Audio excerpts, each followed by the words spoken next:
All right, so today we'll talk about the transport layer, at least start on that. And also our next homework, which is a peer-to-peer kind of chat server, I suppose. It's chat peer, I suppose. It's a good way to put it.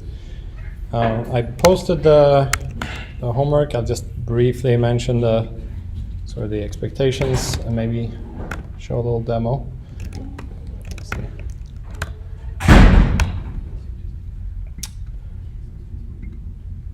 Right, so we used to have this assignment before 361 had proper networking in it. We used to have this assignment where you make a chat server so you can telnet in and chat with other people who telneted into the server. Now, of course, you've done that sort of thing already, or you did at least some was it a web server, I think. It's pretty much the same thing. So I took this and kind of turned that into a peer-to-peer application. So you're given already the chat server, the solution from before, but now we're supposed to have many chat servers, and the chat servers connect to each other. And you talk to one chat server, say something over there, and then the message shows up on all the other chat servers too. So the benefit of this approach in principle is something like this.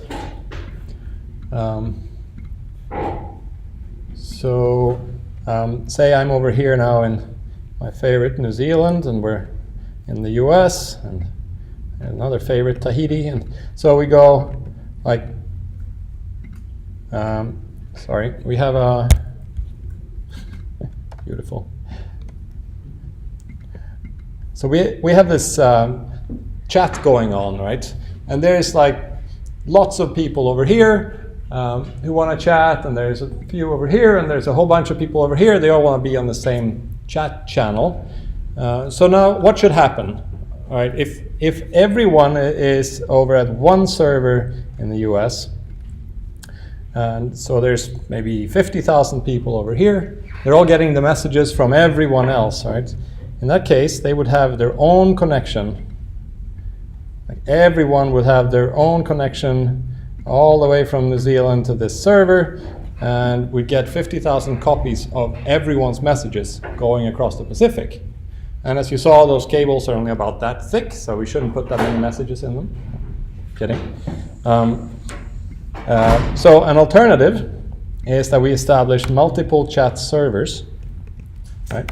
One in each general location. One in each general location that we're interested in, we want to support. And there's only one connection between, we kind of form a spanning tree between all the various chat servers. We might have one in China as well, right, just to illustrate the spanning tree idea.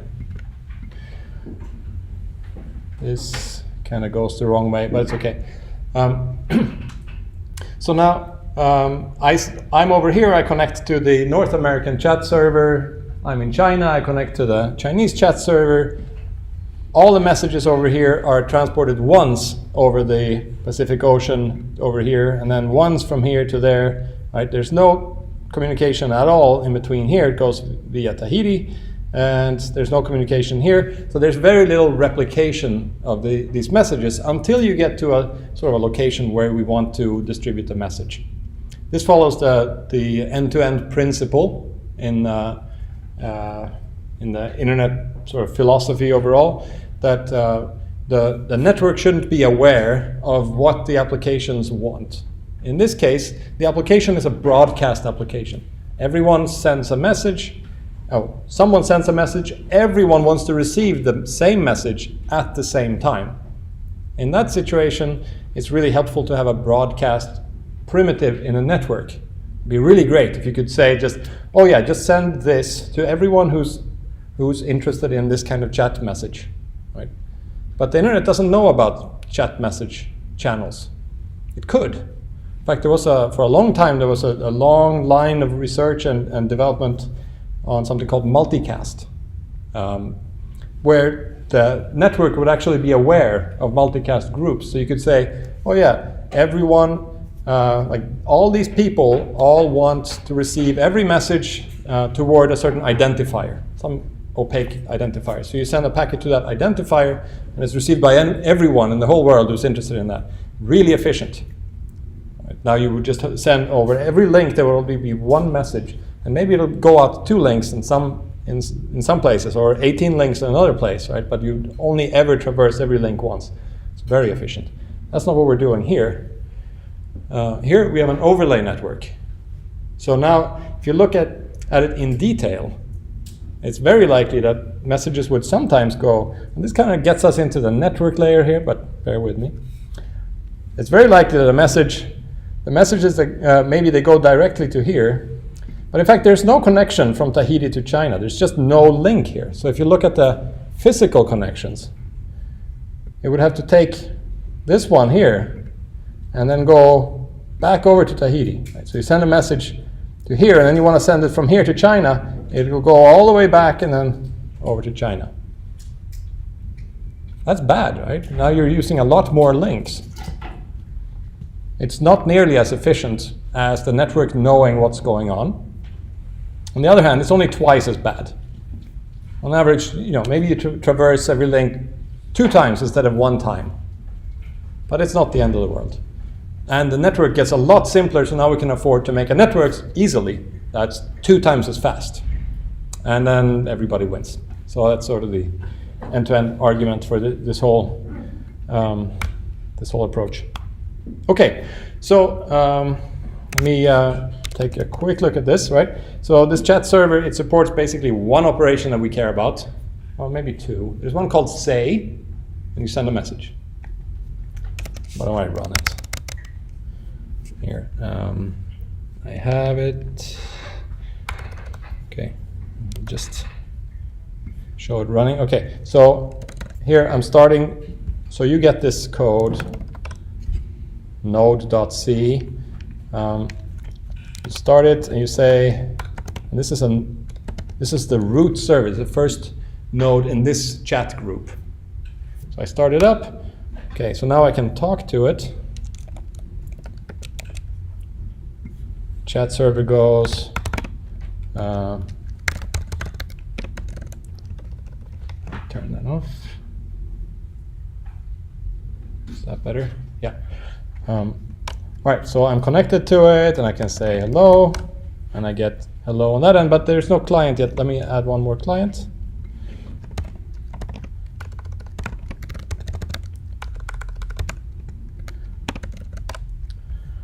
So 8080 is just the port that I said we should be listening to, and that will get us to the transport layer as well.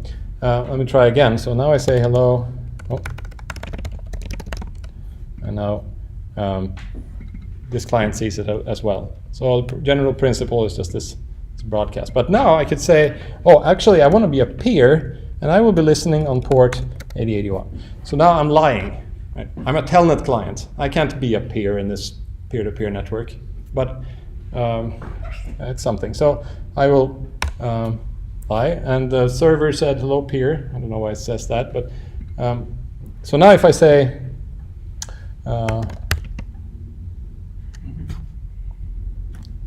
still needs some work apparently. Look at that segmentation fault.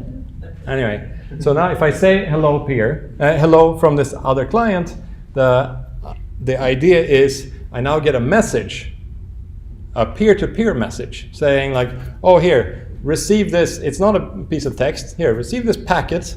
This is something that was like one peer talking to another peer telling it to do other work.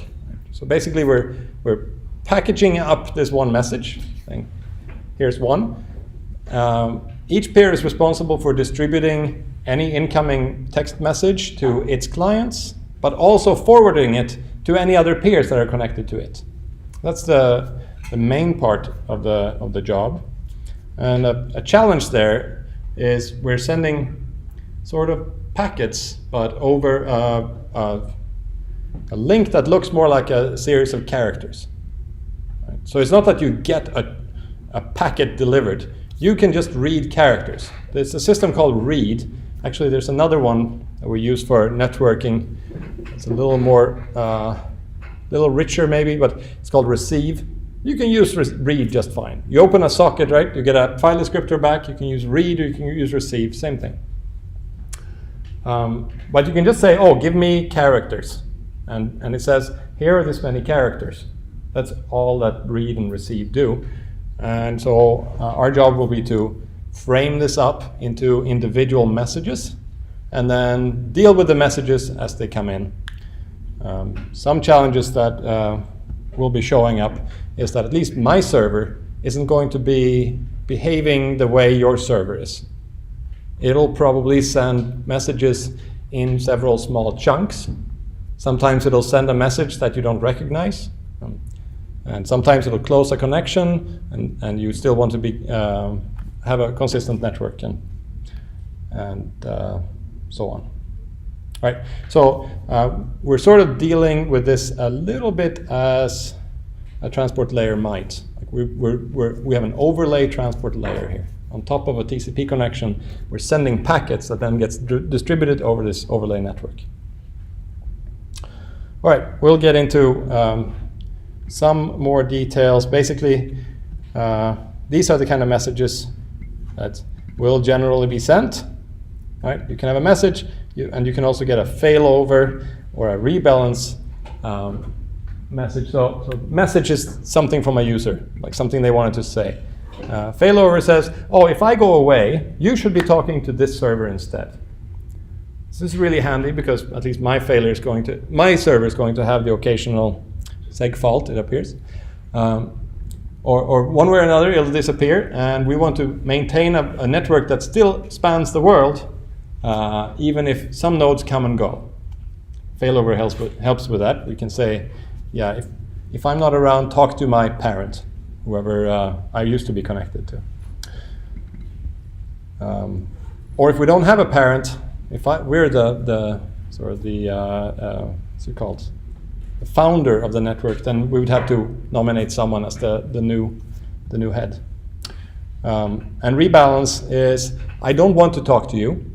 Right? Go talk to this one immediately. Right? So I have too many peers already. This is too much work.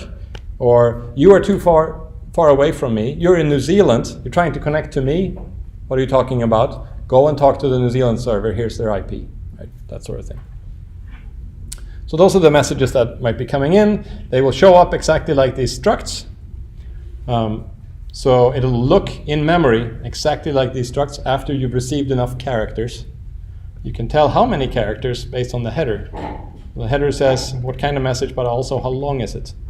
So even if you get a message that you don't recognize, maybe a number 4, you still know when does the message end, so you can recognize the next message. Could be pretty handy. Okay, so this is something that the, well, maybe not the transport layer, and especially not on top of IP, but the link layer has to deal with all the time, where in the link layer, all you get is bits, lots of bits coming in over this wireless or wired link. And you have to figure out, like, where does one message start and where does it end? And to some extent, that's what we're doing here too. Okay, I'm going to add some test cases. To this, I will make my server available to connect to as well. It's supposed to be one of the peers, so we can have some fun. And once mine is up, then if you all talk to mine, then you will eventually end up talking to each other's as well, which should be interesting. I'm sure it'll be a source of many errors. Okay. Any questions on the homework for now? Okay. It is kind of halfway C exercise. Yeah. So looking at sort of the bottom, this is warning not every peer will be reachable at a specified IP. Yeah. This is worth noting. So if you are behind a wireless access point at home, which is probably a so-called NAT gateway, then you don't have a public IP address. And so you connect to me, to my server. It will have a public IP address. You connect to mine, and I see, oh yeah, here comes a new peer, and you announce your port. Right? And then you could imagine that this protocol here says not only the port, but which IP address. But in fact, you don't know your IP address. You have a private one It'll look like 192.168 something. If you were to put that in here, that would mean nothing, because that's not reachable. You can't send a message to that network unless it's the network you're on already. Okay, so there's no point in sending the IP address because it probably is nonsense, or it may be nonsense for many. The other alternative is I just look at the incoming connection and I see where it's coming from. It will have a publicly routable IP address on it. Like every packet that comes in has a source IP address, and it's valid. Otherwise, I would never be able to respond. But it's not your address. That's the problem. It's someone along the way's address, and they will forward it to you later on. It's probably your Wi-Fi access point's address, but they're not going to be receiving incoming connections for you. So it won't work because of that. So if you're told to rebalance to some peer and they're not even responding, then you better not. It's better that you stick to something that works. That's, I guess that's the sort of what the warning is about. And similarly, you shouldn't really be telling others to rebalance to a node that isn't reachable. We'll have to try to refine this a little bit along the way with test cases. All right, so on to the transport layer then. So we talk about the application layer, and that's what we've been dealing with so far. And it basically it has some sort of interface to the rest of the network, right? And the main interface there is socket, read or receive, and write or send. And then under there we have the transportation layer. And so this one is part of the operating system kernel, typically. And it talks to the rest of the network stack using a different API. So it'll say send packet, and there's some payload, destination address. Actually, I should put in a little more. So it's like file descriptor, we'll go like this. Right. Really minimal API here. Of course, there's more little parameters, buffers and stuff, but we can ignore that. All right, so the transportation layer says something more like this. This is data we wanted to send, and there's the address we want to send it to. And receive packet on a, nope, not a port, just receive packet. I can maybe say off, right? So that's the API that the transportation layer uses to talk to the underlying layer, which is called the network layer. So the network layer necessarily provides this interface, right? And this is the most important part. You say a destination address, the IP address you want to send something to. And that's a global address anywhere in the world. The network layer doesn't have that benefit, or that facility. It's not provided with that facility. All it can do is something called send the frame to a destination MAC address. Local. I call it next hop. Let's call it local.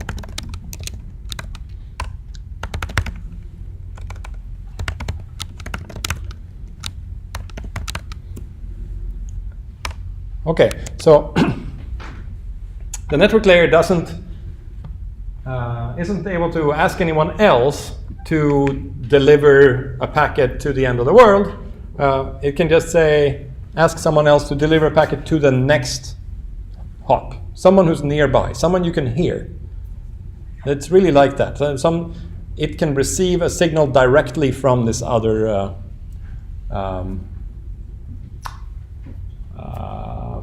router, I suppose. Usually it's a signal through a cable or by an antenna, but it could be other means too. It could be optical sometimes. Okay, and then next up, in fact, it could be sound-based as well, and not this silly thing I did in class, snapping fingers or whatnot, but underwater, you would find sound-based communication is relatively common for like submarines and that sort of thing. It's hard to send EM through water, especially salt water apparently.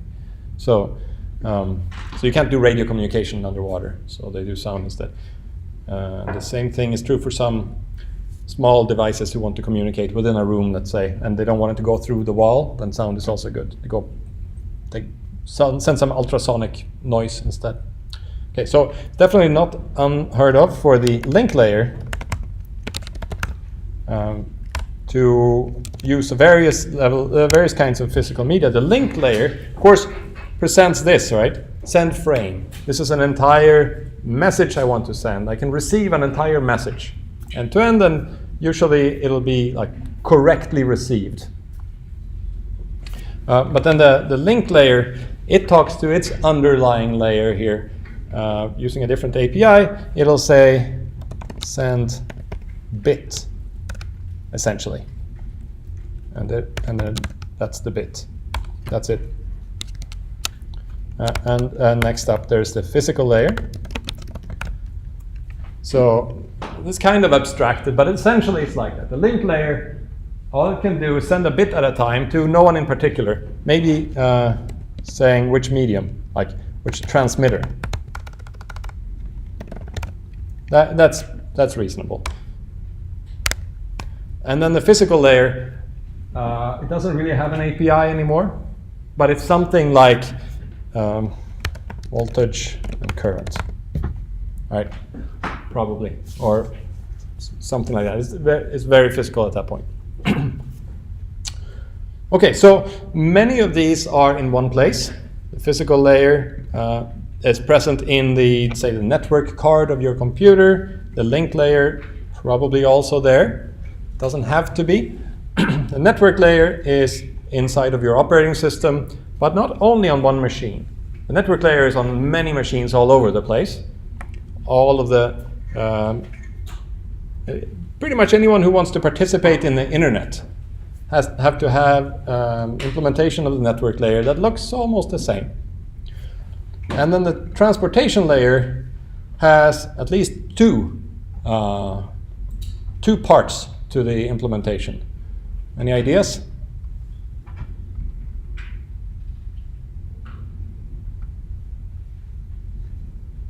The sender and the receiver, right? So because of this end-to-end principle, we don't want the internet, ideally, to care about anything other than the network layer, the individual IP packets that are being transmitted. We don't want it to know that there's an ongoing connection, that anyone connected to another host, that there's a download happening or anything like that. The network doesn't care. Receive a packet and just forward it. That's it. That makes the internet as a whole much cheaper and faster and easier. So that's what we want.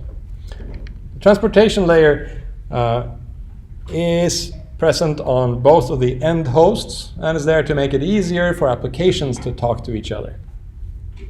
Okay, so some specifics of the transportation layer then. In fact, I'll just keep the rest of the framework here for a bit. Right, you may have heard of the TCP, the Transport Control Protocol. There's another one called UDP, User Datagram Protocol. These are the two sort of dominant transportation layers used in the internet today, and UDP isn't much. The fundamental function as provided by the transportation layer is it's multiplexing. Let's see, one network layer between many applications.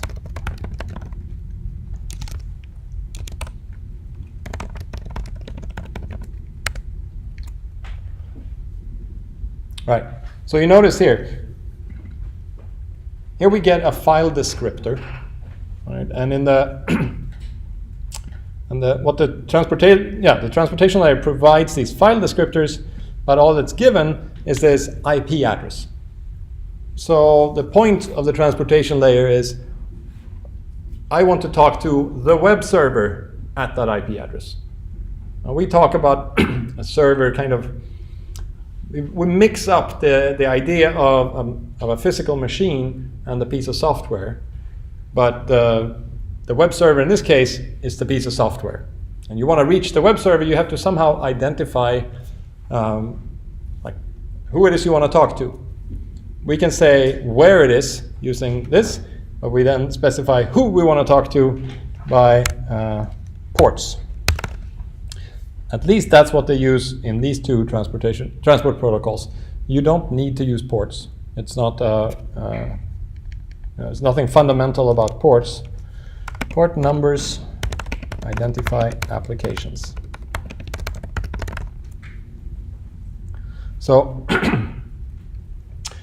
maybe we should put one more here that's important. Listen. Is it called listen or is it called bind? I forget.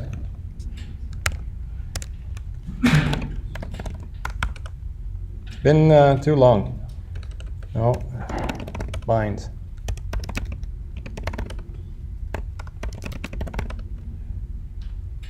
Yeah, that's it. Okay. Right. So that's function of bind here to say, okay, I actually am interested in this port. I want to receive any incoming connection or incoming packet, really, that is identified with this port number. That's for me. So this means that only one application at any given time, only one application can use any given port on a machine. So port 80, that's the HTTP port. As the application layer has this convention between HTTP clients and servers. The convention is we will use port 80 to talk. So the web server would bind to port 80 so that a web client can say, oh, connect, socket, maybe I put one more here.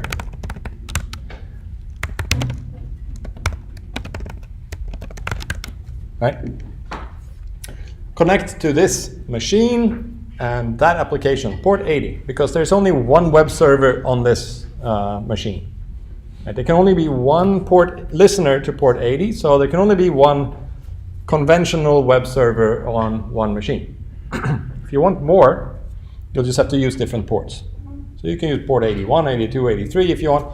At some point you'll run into some other conventional port for another application. And usually you don't want that many anyway. So. Another alternative is to assign more than one IP address to one machine, which is also kind of a mess. But in any case, that's the sort of the facility provided. Okay, so the main idea is deliver from one application to another application, and we identify it at least for sort of stream-based transport protocols where you make a connection to the other end and continue receiving, give a moment, continue receiving stuff from them. Then we identify this by file descriptors. So it's connected and you can just read from the file descriptor as if it was a file. Yeah? I've got a question about the link layer. Yeah. Are you getting down to that? Or? Oh, absolutely, but not today. Oh, so I guess 4 weeks from now. Okay, so maybe we don't need to worry about it, but I'm just curious why we were only interested in sending bits as opposed to Well, didn't we have a receive? Where's the link layer? below. Yeah, that's kind of dumb. Okay, just check. Yeah. Oh, and maybe we should put a receiver here. Yeah. Well, the physical layer is actually the same. You can usually whatever you send is bigger. Tends to be a lot of voltage when you send it and very little voltage when you receive it. But other than that, it's the same. Okay, so that's a good question. Right. Other functions that can be provided by a transportation layer is reliability.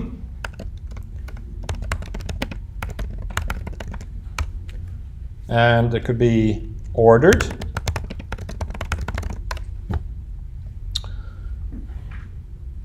And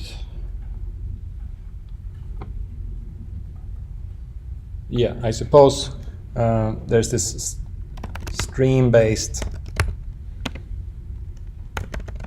or connected. What do we call it? Yeah.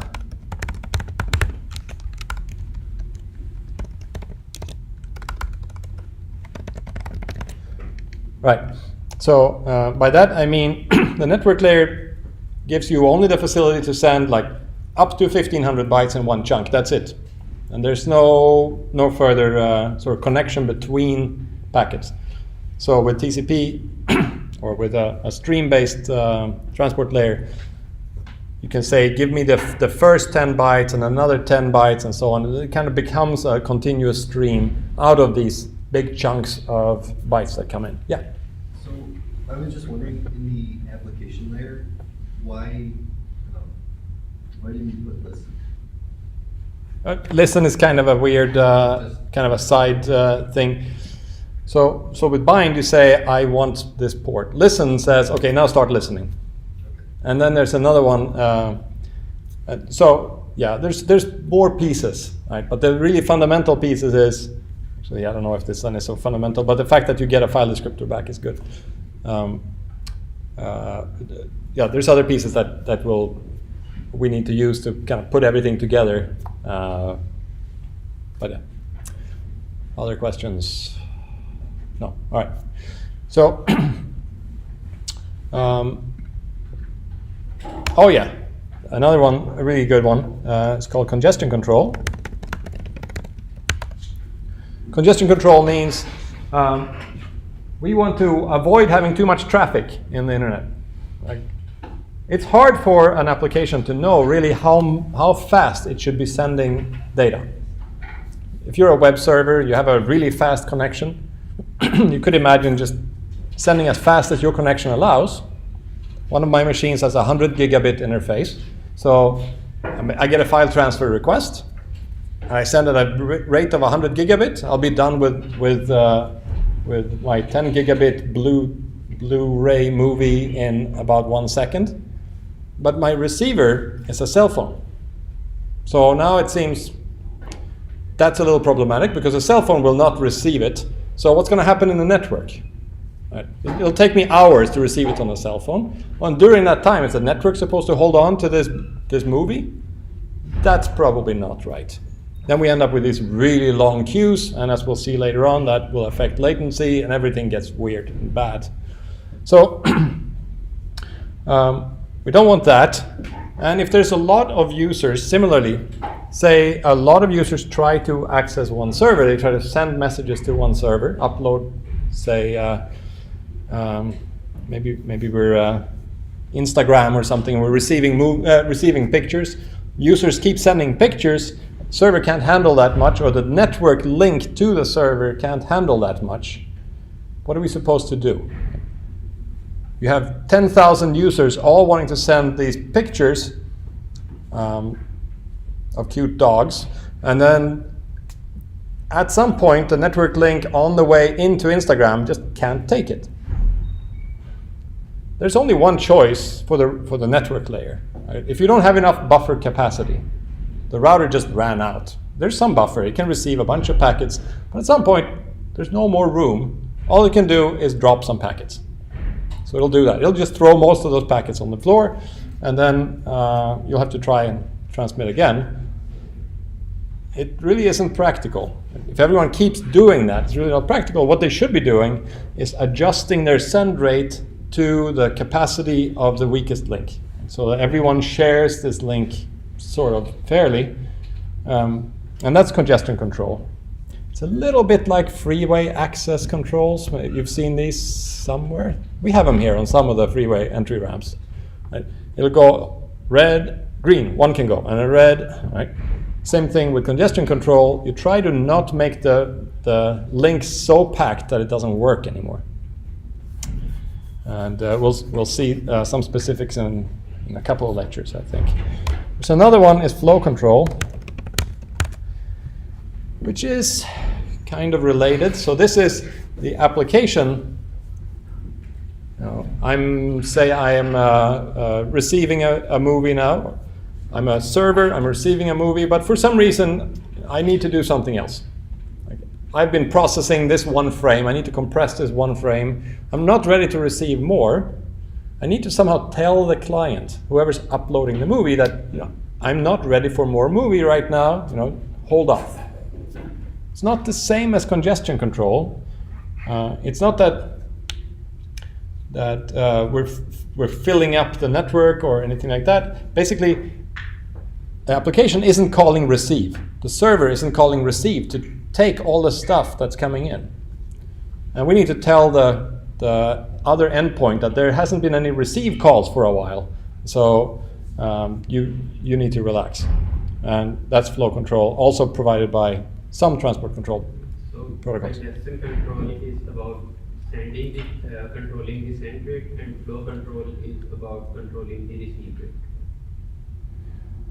No, they're both about controlling the send rate. On one end, congestion control, it's more about the network not being able to handle the load. And on the flow end, it's this particular socket. It's not even the server. It's not even that the application is too busy. The application just hasn't bothered to read from the receive buffer yet. So there's no room to put it. But yeah, they are closely related. They need to be separate because the server could have an unlimited size of the receive buffer, and the network still needs to reduce its rate. And similarly, well, you could imagine sort of a joint thing. But at least it's not about sharing. So congestion control is about sharing between a bunch of different flows, whereas flow control is really like, stop. Wait until I'm ready. Slightly different. All right, so there are other transport protocols or proposed out there. I think the most popular one beyond these would be SCTP. It's an alternative to TCP, but really, because of various violations of the end-to-end principle, it's really hard to deploy new transport protocols. There's parts of the internet that actually look at the transport layer, which means if they see a transport layer they don't recognize, they don't know what to do with it, and they just throw it out. So that has been a real bummer. Okay, so let's, in the few minutes we have left, let's think about an example of just reliable communication. And this will be, I think we'll do a homework on this later on. Let's see, is this a good order? Yeah, let's do that. And then we'll talk about TCP specifics in the next several lectures. All right, so we've got our sender, and we got a receiver.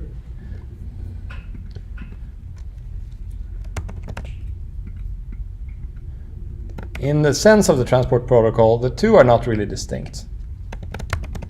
Right? They're just two peers on the internet wanting to talk, and maybe one is chattier than the other one. That's about it. Okay, so now we're maybe I'll make it a little bigger. That's a lot bigger. Oh, that'll work. Okay, so the problem is I'm allowed to send a message. Like the API says, send a message to this host, and for now we're just talking about a single flow. We're not interested in this multiplexing part. We just want to do reliable communication. So I want to send a packet from here to this guy, and I want to make sure he got it. That's it. And the network can drop a packet any time. Any thoughts so far? What might be a good way to do it? Yeah. Maybe index the packet? All right. So I will send my packet, and I put a number on it. Is that it? Right. Okay. And then I send it off, and we'll ignore the destination address and such. We'll send it off, and it's received, and then? We should probably tell them how many to expect in the first place. Oh, okay, yeah. It is true. Packets do sometimes get fragmented, cut into pieces. But let's ignore that for now. So they will receive an entire packet or none at all. Okay, so we send it over to the receiver. And this time it got there, so that's good. But the sender doesn't know that it got there yet. The receiver could respond. Receiver could say, I got number 1. Okay, that's good. So that's the general principle, right?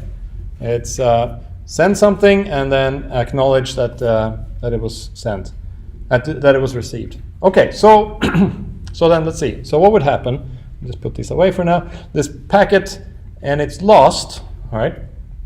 And then presumably we're not sending the ACK because we wouldn't know what to ACK. And then what? Send it again. Timeout. Right. When do we send it again? Pick any time. Anytime. Okay, that's nice. Maybe not anytime. Actually, it's kind of a tricky question. Yeah. When the receiver receives, when any client receives a packet, how does it know if the packet is meaningful in terms of like, I'm going to receive like a whole set of packets? I mean, how does it know it's not? What information conveys that? Yeah, this is a very good question. So far we're not talking about stream-based communication. I think when we start talking about stream-based, we have to first establish the stream. Right? So that's a very good one. I think we'll get there momentarily, maybe. But even if it's not a stream, even if it's like a finite set of data, like it's just like, oh, I got this. It's one packet. Yeah. Yeah. That's the only. There's that, or there's a stream. You could imagine a transport protocol that is for a longer set of packets. I haven't seen one, but I think it's a nice abstraction as well. Okay. Any ideas? How long should we wait?